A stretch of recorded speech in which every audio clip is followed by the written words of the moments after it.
Hi everyone, it's Imogen from Be Positive Mama and welcome to my first of my new vlog series.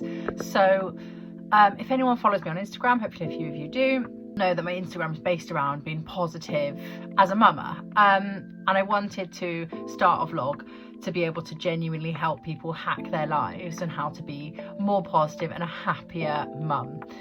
My vlog will cover all sorts of things, so from mum tips and hints to general life hacking happiness, how we can do that, husbands, weight loss, weight gain, and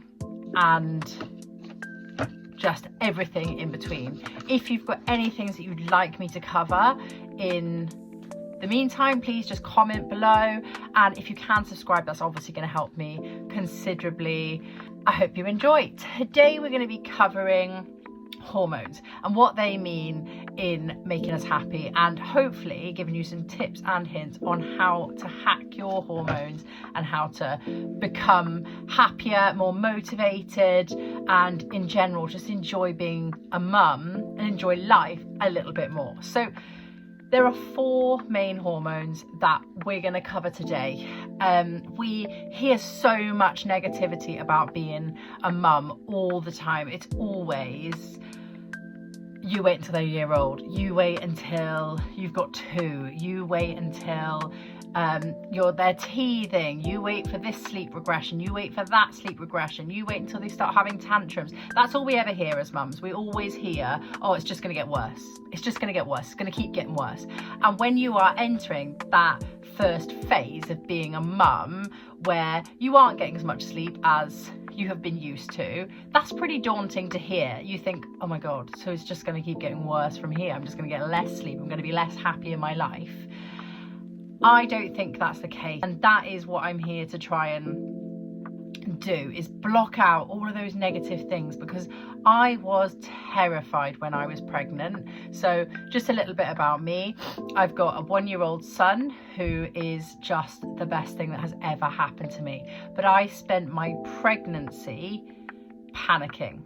I spent my pregnancy thinking, oh my goodness, my life is going to change so much, and I love my life. I don't want it to change. I love my job. I love the hobbies that I do. I love seeing my friends, seeing my family, and I'm not going to be able to do any of those things anymore. I'm here to say that is not the case. You can carry on doing whatever it is that you enjoy doing and whatever it is that makes you happy. So don't listen to those people that say your life is going to change for the worst. When you have a baby, it's going to change for the better. And if you already have a baby and you are struggling, then stay tuned, and hopefully we'll give you some easy day-to-day hacks that you can do to help you enjoy your life again. So there is no reason that all of us can't enjoy our lives as a mum so much more.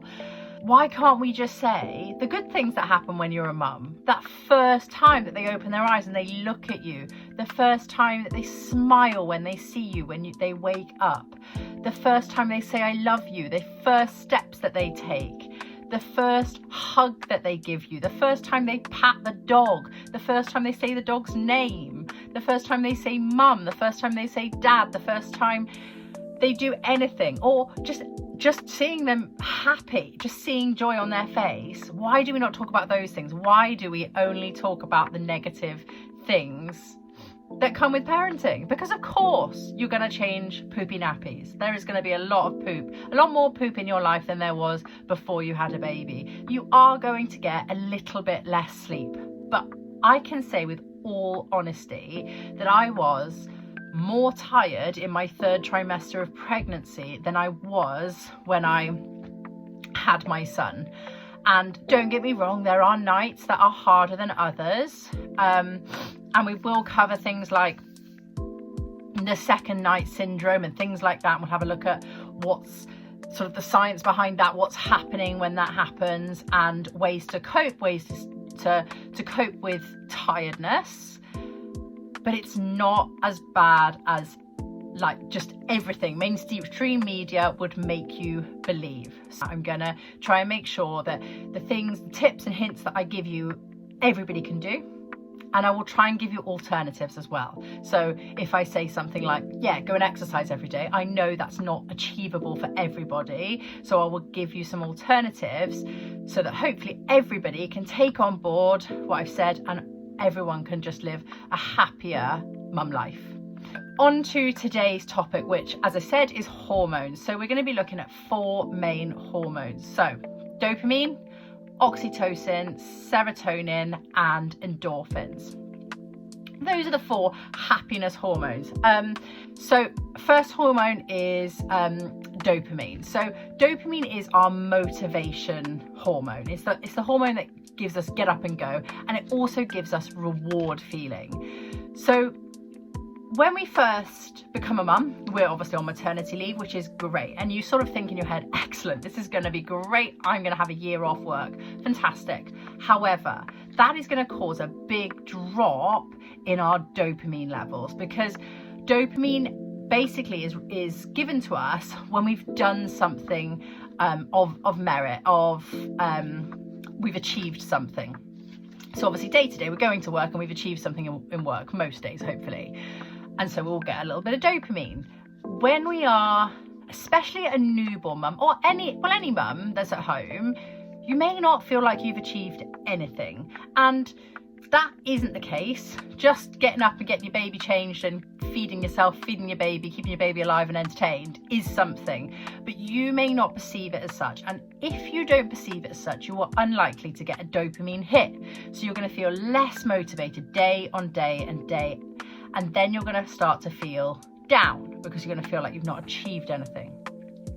So my biggest hack for dopamine is to make sure that you are limiting your screen time. Now, there's loads of different ways you can do that. You can download apps like the Opal app, but they are quite expensive, some of these apps that limit your screen time. Have a little look online and see what you think of them. Or just be motivated to not go on Instagram and just scroll and scroll. Because what Instagram does is essentially it gives you a short release of dopamine, which isn't good for us because it will cause a high release of dopamine, but then a massive dopamine crash. And that crash means that we are then unmotivated to do anything for the rest of the day. So if you wake up in the morning, like most of us do, and sit on your screen and scroll for a few minutes, and you can hear the babies waking up and you think, oh, I just want a few minutes. I just want a few minutes just to scroll and relax. Cut that habit. Cut the habit of going on Instagram, TikTok, whatever it is, first thing in the morning. It is not good for your dopamine levels. So what you need to do when your alarm first goes off in the morning, open the curtains, turn the light on. So the first thing I do in the morning, much to my husband's absolute disgust, is turn the main light on as bright, get the broom as bright as I can, as early as I can. Now, obviously, if he's having a lie, and I'm not going to do that, but day to day, that's what I do. Turn the light on, because that light immediately will wake you up. Once I've done that, open the curtains. Try and get some natural sunlight into your room. And that will start to increase not only your dopamine levels, but your serotonin levels. We'll talk a little bit about serotonin in just a minute. Once you've done that, what you need to do is then get up and do something. So even if that's just brushing your teeth, making the bed, changing the baby, and then feeding the baby. Do all of those things first. And then you can reward yourself with a little bit of screen time if you want to.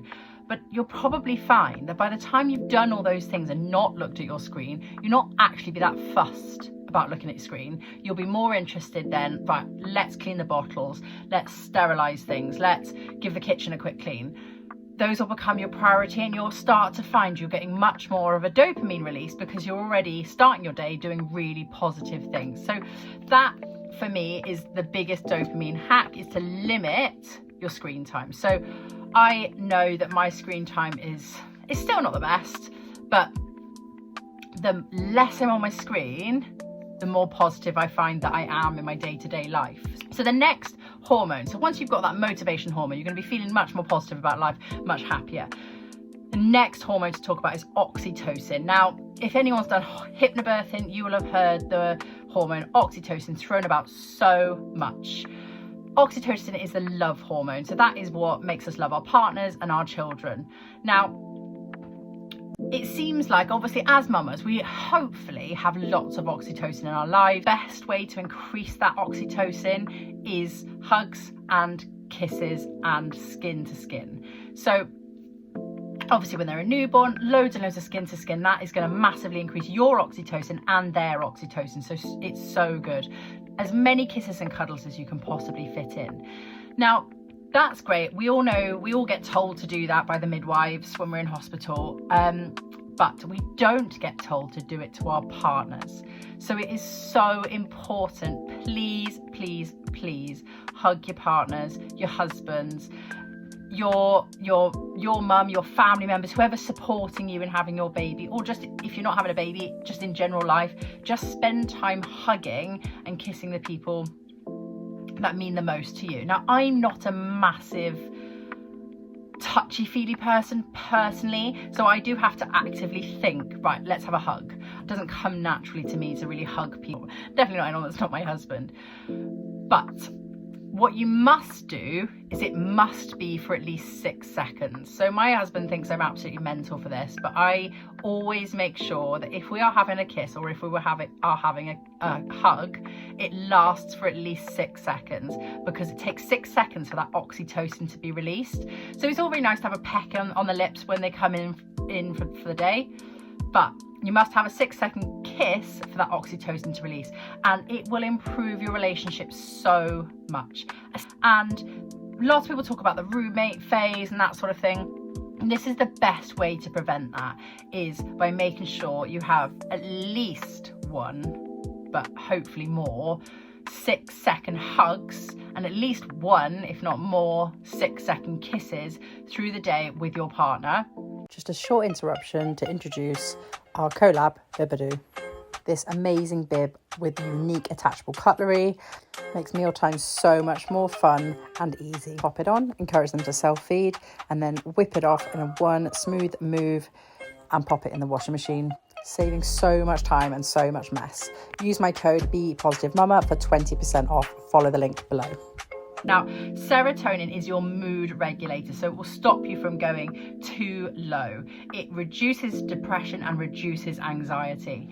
Now, the best way to get serotonin in your life is to make sure that you are going out and about in nature and getting plenty of exercise, plenty of sunlight. So, like I said, you've got to open those curtains first thing in the morning and try and get as much sunlight, natural light, onto your skin as possible. Obviously in the winter that's a bit trickier, you're going to have to use artificial light, so that's why I turn my bright light on first thing in the morning, I turn it on and then get as much light as I can onto my skin first thing in the morning. It will wake you up, it will flood you with serotonin, and that is going to help balance the mood for the rest of the day. The next thing you really need to do to increase your serotonin is to go outside every single day. Now, it is tricky to do that, especially if you are like me and you live in Wales.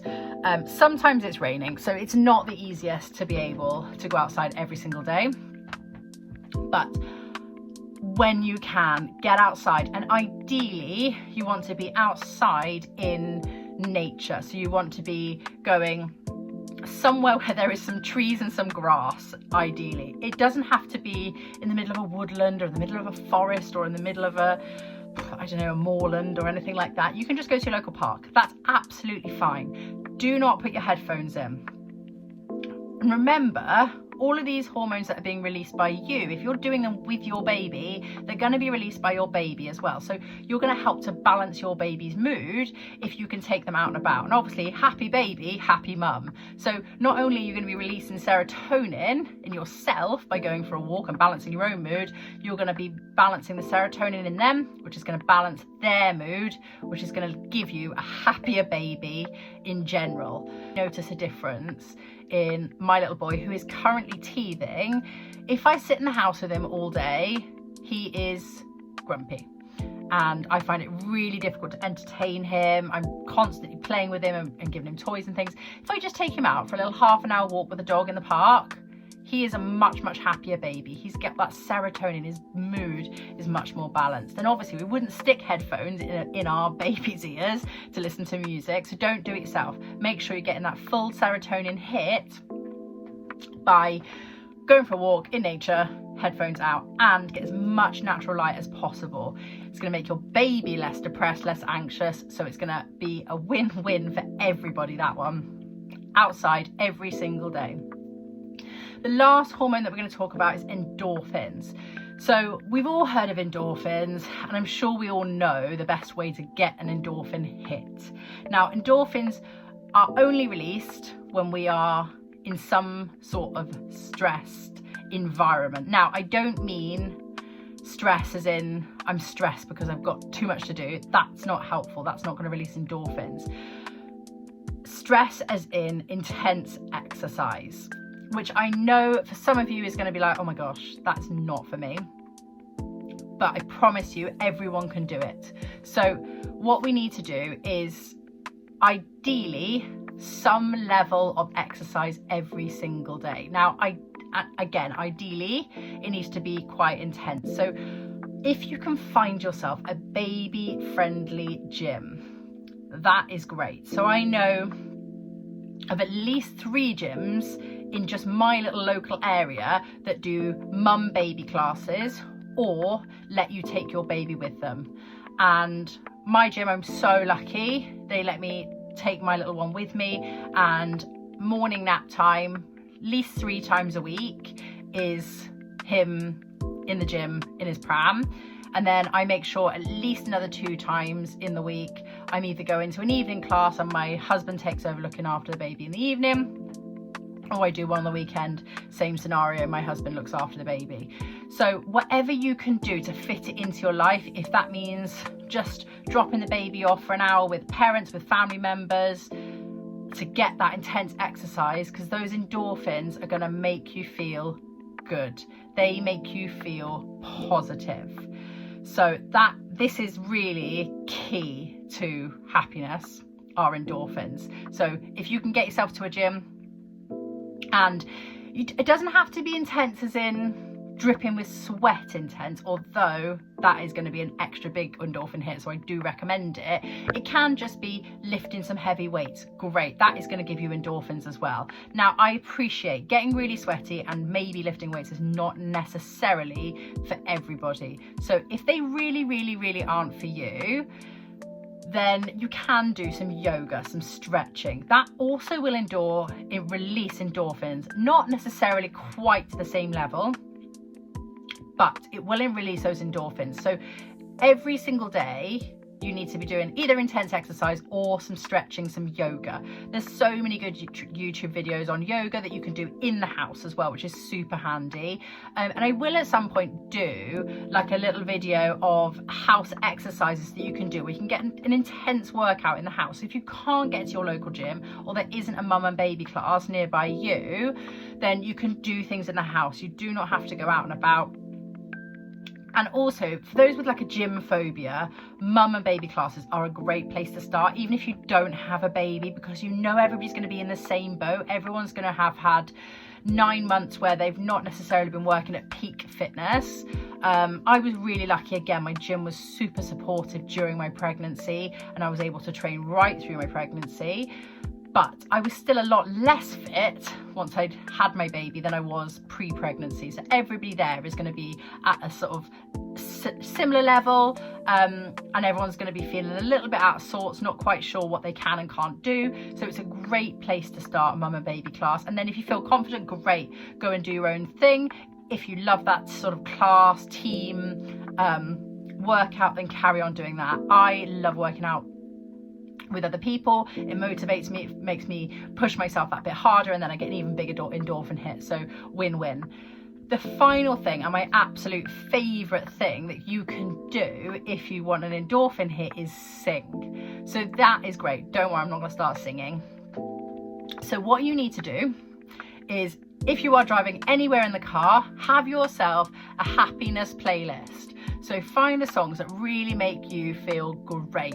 And even when you are not feeling it, have a sing. Now, the more you can sort of go into that singing, and the like more intense that singing can be, the more endorphins you will release. So every day, there is no excuse, every day everybody should be doing some singing. Ideally for 5 minutes or more, you need to be singing as intensely as you can, and you are going to get that endorphin hit, which is going to give you that positive feeling and make you feel really, really good and reduce that stress. The last thing that you can do is have a hot bath. So if you can't do your intense exercise, you haven't got time to do your yoga or your stretching, and well, you can sing and have a bath. Tell you what, sing in the bath, great. It needs to be quite a hot bath. It needs to make your body think this is really, really hot. Obviously, if you are pregnant, please don't get in a really hot bath. That is not recommended to anybody that is pregnant. So this is for postpartum only, and only once everything is healed. But once you're at the stage where you can have a hot bath will also release endorphins, which is why it makes you feel relaxed, because it reduces your stress, you feel good. So intense exercise, hot bath, singing, stretching, yoga, all of those things are going to release endorphins and make you feel good. To get our 4 positivity hormones, our 4 feel-good hormones flowing, dopamine, we need to make sure that we are reducing our screen time as much as possible. Oxytocin, 6-second hugs, 6-second kisses. For serotonin, as much natural light as possible, and go for a walk in nature every day if you can, or as often as you can. And then last but not least, endorphins, to make you feel nice and positive and reduce those stress levels. Intense exercise, have a hot bath, do some yoga, do some stretching, and do some singing. All of those things are going to make you feel good. Reduce your screen time, do some exercise, have a hot bath, sing, stretch, and my last one, natural sunlight. All of those things, those 6 things, are going to make you feel so much more positive, and they will make a difference to your life. And you do not have to do every single one of those every single day, but try and make sure every week you're doing each of those things. So plan your week out and think, today's going to be my nature walk day, tomorrow's going to be my intense exercise day, Wednesday I haven't got much time, so I'm going to have a hot bath. That's what I'm going to do with my day. Thursday, again, running low on time, so I'm going to have a good sing in the car on my way to X, Y, or Z. And then Friday, intense exercise, whatever. But every single week you need to be trying to do all of these things, and in general reduce your screen time. So I hope that you have all enjoyed. I hope that it's all made sense. And next Monday, every Monday, I'm going to try and release a video. Next Monday, we're going to be talking about weight gain during pregnancy, after pregnancy, or just in general weight gain, and the best, most effective ways to lose weight. And again, just a little bit of positive talk about how we speak to ourselves. Okay, so hopefully you can all join me next week, next Monday. And thank you so much for listening. Please hit subscribe if you've enjoyed listening, and please, if you can, comment below anything you'd like me to talk about, like me to do some research on, that I can put on a podcast you think people would be interested to hear, then please let me know. Thank you so much for watching.